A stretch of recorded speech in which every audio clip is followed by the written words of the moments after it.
Nah, pada akhirnya nanti Suhrawardi juga mengklasifikasi. Dari cermatan saya, ada orang-orang yang dekat dengan Allah sehingga cahayanya terang, ada yang agak jauh dari Allah. Dan itu kategorinya di 5 jenis tauhid itu. Yang paling atas adalah yang paling jauh, dan yang paling bawah adalah yang paling dekat. Yang paling atas, la ilaha illallah. Ini tauhid kita, tauhidnya orang awam. Ya, ini agak panjang. Kalau ada waktu saya ingin mengulang Ghazali untuk ngajari gimana caranya jadi orang awam yang benar. Karena di antara para sufi dan filosof yang mengorbankan puncak ekstasenya kemudian turun ke wilayah awam itu Ghazali. Itu yang bikin kita lebih sreg baca buku-bukunya Ghazali, lebih nyambung kalau baca kitab-kitabnya Ghazali. Karena Ghazali sendiri berusaha untuk nulis sesuai logikanya orang awam. Dan kalau Ghazali punya teori sendiri gimana caranya jadi orang awam yang baik. Oh, itu tidak gampang ya. Nggak banyak di antara kita yang ngerti. Kabeh pengen dadi kiai, pengen dadi wali, pengen levelnya tinggi. Sebenarnya kalau kita sudah sadar level kita itu ya awam. Cuma gimana caranya kita jadi awam yang baik itu harus belajar juga. Nanti kita pakai Ghazali. Kalau di Suhrawardi, la ilaha illallah itu tauhidnya awam. Tiada Tuhan selain Allah. Di atas itu ada la ilaha illahu.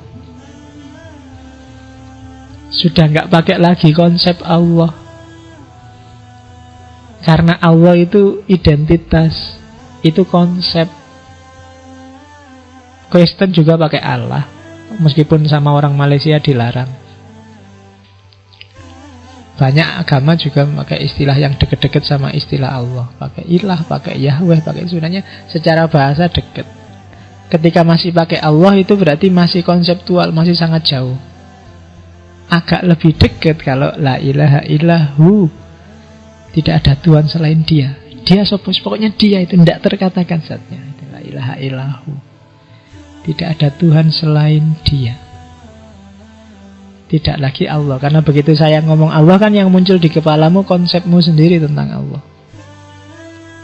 Jangan-jangan tidak kayak gitu loh Allah itu.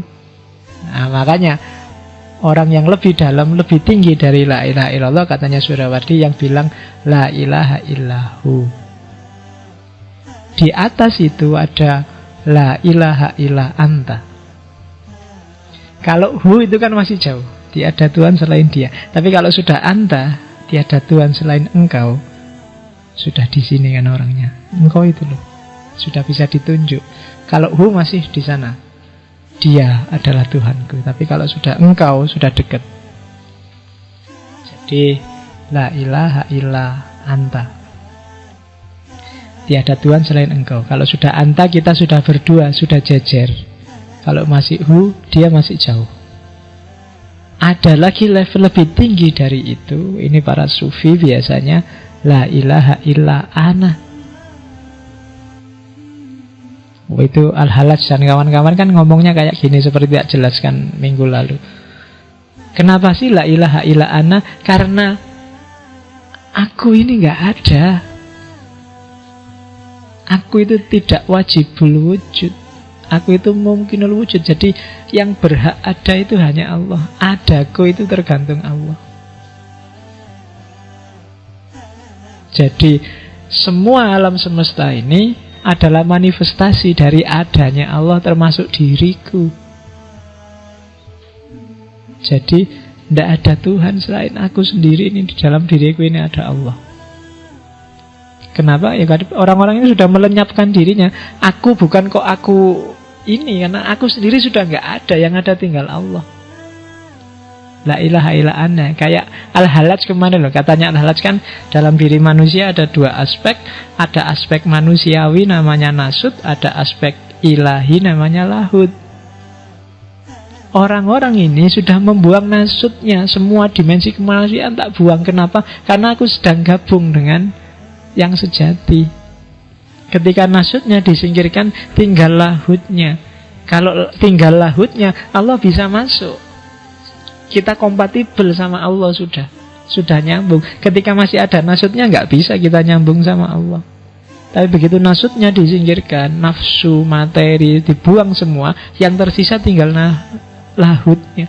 Kalau tinggal lahutnya, Allah bisa halah, bisa masuk. Itu kan yang disebut ajaran hulul. Allah bisa masuk dalam diri kita.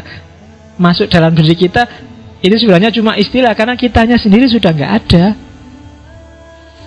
Itu kayak setetes air yang dibuang ke lautan. Air gabung, laut gabung sama setetes air, ya otomatis jangan dicari lagi setetes air itu, dia sudah hilang. Yang ada tinggal lautannya. La ilaha illa hana. Cuma yang ini kalau kedengaran ahli fikih, nah kamu bisa dituduh murtad, dituduh kafir. Dan itu yang terjadi pada para sufi. Ya kalau Al-Halaj kan nanti punya murid Siti Jenar ya nasibnya sama kayak gurunya di Indonesia, dihukum mati. Tapi di atas la ilaha illa ana adalah tidak ngomong apa-apa. Sudah habis, sudah hilang semua, sudah. Tidak ada engkau, tidak ada aku, tidak ada dia, selesai. Sudah lebur semuanya dalam eksistensi Tuhan. Itu jadi puncaknya justru diam.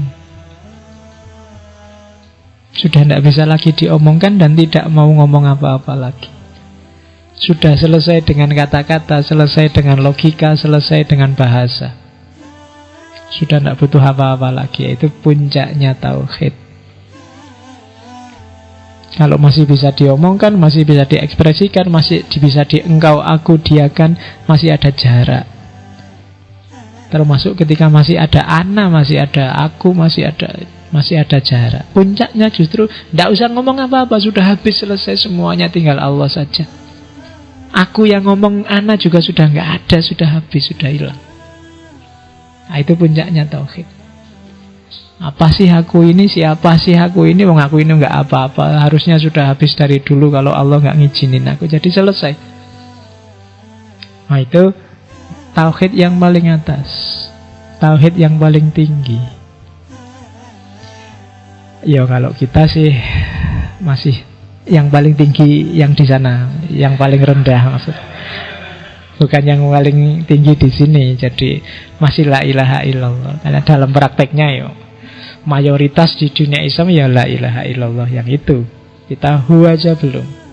Karena kita masih secara konseptual ya kita masih jauh sama Allah. Kan ada guyonannya gitu kan, agama Islam itu adalah agama yang paling jauh sama Tuhannya.